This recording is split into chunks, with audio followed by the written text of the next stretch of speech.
Hello guys, welcome back to the channel. In this today's tutorial, I'm going to show you how you can send view one's voice and note on Telegram desktop.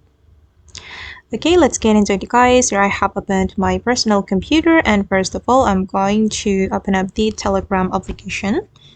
I'm going to open this Telegram application, and then for example, I'm going to send view one's voice note to this friend.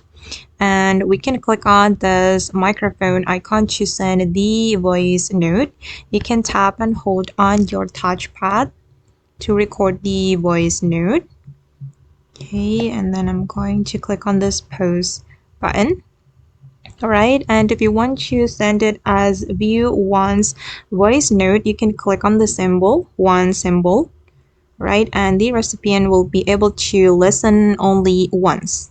And then once you're ready to send it, you can click on the send button like this. And now the view one's voice note has been sent to this Telegram account.